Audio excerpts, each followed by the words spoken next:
consider how are you going to drive people to the website. Yeah. And so it's all about touches and maybe search optimization and things like that. And that's what investors want to know. All right, welcome back to the show. If you're just joining in, we're talking to Mr. Rob Gay, and Rob has more than 20 years experience in banking, and we're asking him those critical questions in regards to how to get your business financed. Where is the money? Small Business Talk promotes smart business techniques for today's entrepreneur. As the newest premier talk radio show, we educate, engage, and inform on a platform of specific content and relevant topics. Discover the entrepreneur in you as we help build America's economy one entrepreneur at a time. Call us at 888-202-1349 with your question or comment. Now, here's your host of Small Business Talk, John Crew. All right, welcome back to the show. If you're just joining in, we're talking to Mr. Rob Gay, and Rob has more than 20 years experience in banking, and we're asking him those critical questions in regards to how to get your business financed. Where is the money? You know, many small businesses, particularly startups, are not good candidates for debt to begin with. And so I help them work on a lot of different alternatives, everything from looking at ideas like having the lessor provide the financing for build out. You know, say you're building a restaurant, the lessor could fund the build out. Sometimes that might be as much as $50,000 or $75,000, and then they just add that amount into the monthly lease payment. And so that's, you know, $50,000 or $75,000 you don't have to ask the bank for. So basically you have to get creative in times like these and figure out ways to be able to structure a deal so that money can show up for your small business. But now what's better for a small business, equity or debt? Well, you know, debt is a lot cheaper than equity. Typically debt is going to cost a company something like 6 to 10% per annum, meaning per year. And but equity investors are expecting to make a lot more on their money, sometimes as much as 20 or 30% per year. Well, for small businesses that aren't strong enough to get bank financing, some of these guys have to look forward to finding someone who's willing to take an equity stake in their venture.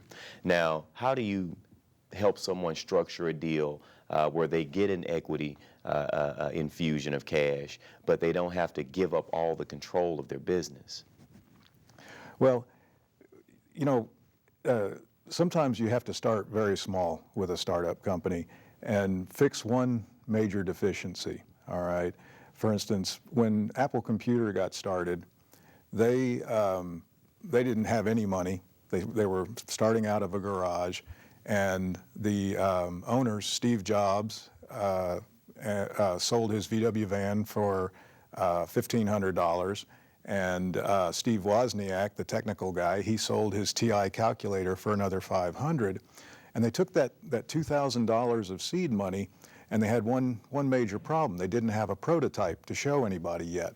So they bought the components for their prototype and built it, and then they were able to take that to the local geek hobby shop called the Byte Store, and they obtained a purchase order for 50 units of the first Apple computer. Purchase orders are easy to get financed at the bank, all right? So they used $2,000 of insider equity to solve that major deficiency, and then they were on their way. In terms of going out to more professional investors, angel investors, or wealthy people that they're known as accredited investors, people with over $1 million net worth, you have to have all the pieces to the puzzle. I like to say that if you have a good business plan, it can always be financed. Really? All right, not a good idea.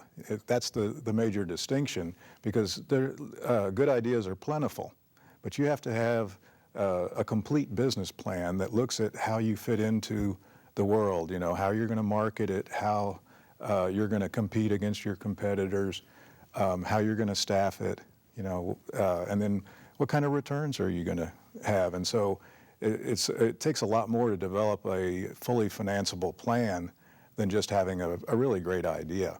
And equity investors expect to be involved in businesses that have a lot of upside. So it's very much story driven. All right, so a lot of what I do is I help people get the story right, and then I help them put the pieces in place. For instance, you often should consider allocating small amounts of your equity to bring in key people. An example is I had a company that was trying to develop a new alcoholic beverage. The people were, phenomenal people. MBA from Harvard.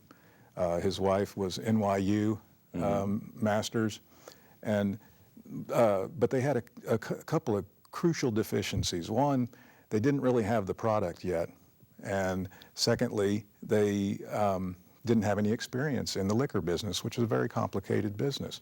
So I advised them to take the equity that they had. They had one investor so far that was interested in supporting them.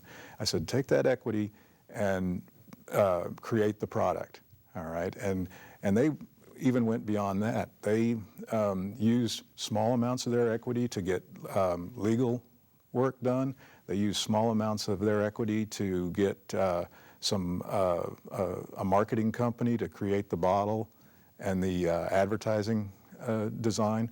And then they went to somebody, they found somebody who had experience in the industry, and they offered about 10% of the equity, which would be structured with incentives so that they would have to hit certain targets before they would get this 10% equity. So now evidently for other people to take small bits of equity and do work in return for that, they must have felt very good about the business plan for this company.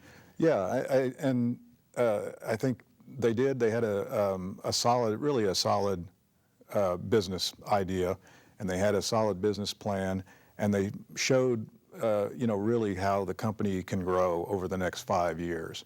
And there's a lot of detailed financial modeling that goes along with that, and it all focuses on the cash flow projection. Okay. Right.